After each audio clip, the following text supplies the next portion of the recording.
Sincerely, there's something that is standing out in this election of 2023. Something stands out very, very clearly. You find all the sincere people, all the honest people on one side, and those who are looking for stomach infrastructure, those who are ready to sell their souls, sell their brothers into slavery, you find them on the other side. And this gives me joy, because if you look at all the people that are supporting Peter Obi, they are people of character. And when they speak, you hear people that are speaking from their heart. And one of them is Dele Farotimi. Now, the stuff that Dele Farotimi said yesterday, if I were INEC Commissioner Festus Okoye, I will look for somewhere, hide my face, and cry very, very well. If I were Mahmood, I would just put in my resignation immediately and surrender myself to DSS. But of course, these people have no shame, because a lot of the stuff they did were borderline criminal. Look at the EU report. The EU report was so detailed to the extent that it was actually fingering the federal government, fingering the APC, accusing them of using media for propaganda directly. That's the EU report, accusing serving ministers and former ministers of being responsible for propaganda. They have no shame. And since they have no shame, we will join and help in buttressing the statements that Dele Farotimi made, so that their families, if they are not ashamed, their families will feel the shame.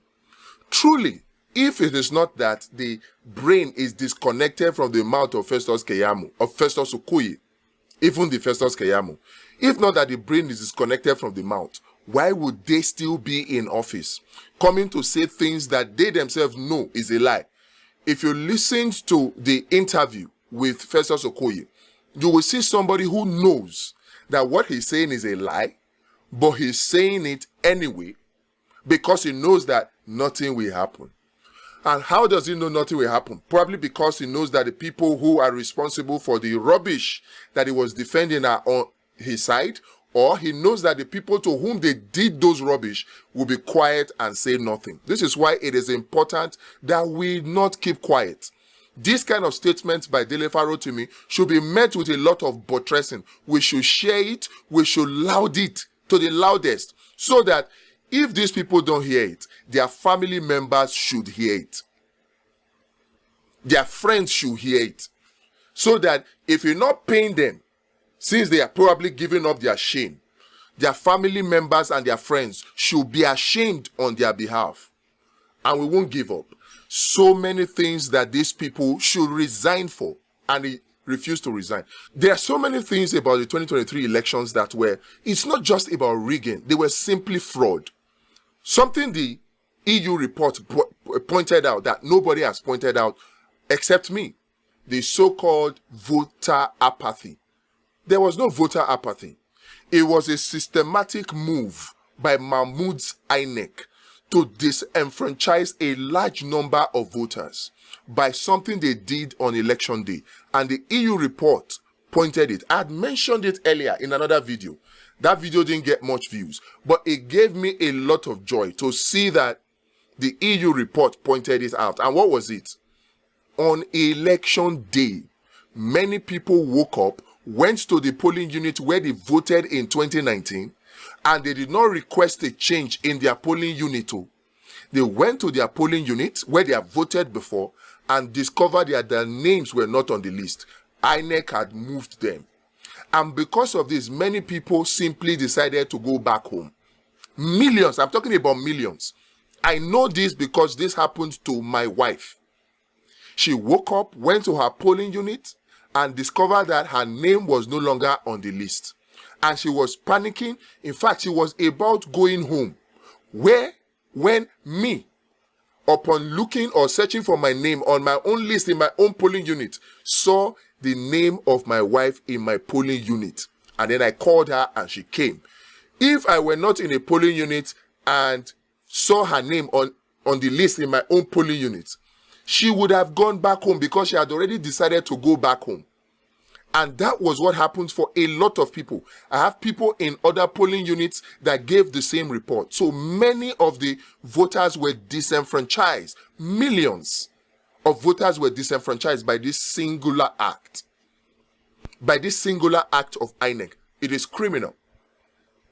And I'm happy that the EU report pointed it out. Another thing that they did was that they deliberately, in places where they felt that Peter Obi was having strongholds of Labour Party, they deliberately went there late. Across the states in the southeast and the south, they are the states with the late deployment, highest number of late deployment of INEC officers. Highest number. So they deliberately went there late, 11, 12. And you know the third thing they did? The third thing was that they told some of their polling unit officers, that's the INEC officers now, that they should close voting early. So in some polling units in Abuja, for instance, you had voters queuing in lines in their hundreds. In some places 500, in some places 600. And barely have 200 people voted. The INEC officials got up and said they had finished they are closing. It happened across the FCT. I can tell you this for free. And they tried it even in my own polling unit until we stood up. People like me stood up and said, no, it cannot happen. We started making calls to INEC officers that we know and letting them know what happened, started raising alarm. Then they decided to stay in my own polling unit. But the report that we got was that in other polling units, they just packed their beavers and left with 300, 400 people still in queue. This is how they disenfranchised another 20 to 30 million voters. So INEC systematically with these three moves disenfranchised a lot of voters. There was no voter apathy. It was a systematic move by INEC to disenfranchise voters. I said it before, many people didn't pay attention to it, but I am happy that the EU report pointed that fact out. And it's been adopted into the tribunal. You see, with all that is going on, it will make the work of the justices easier.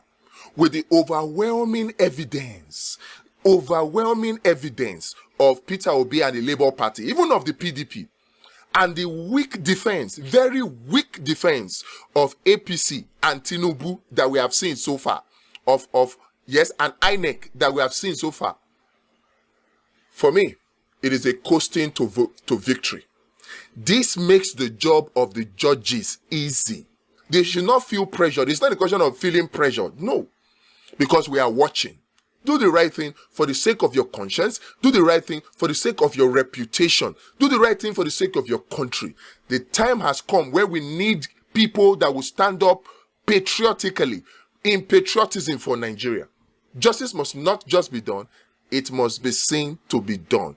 So let us see you do justice. Let us see you take the evidence into account and base your judgment on the evidence, not on technicalities, not on sentimentality. That's all the people are asking for. And I'm happy that the likes of Dele Farotimi, they have come out and they are speaking the way they are speaking. Speaking out the truth, not minding whose ox is God. This is what you and I require. We cannot afford to be quiet. We cannot afford to sit down and look. We cannot afford to sit on the fence. No, this is not the time for it. This is the time to speak. Because if you and I don't speak, then the evil in the society grows stronger. And that's what they have been banking on. That's what has been feeding them fat. But no more. No more.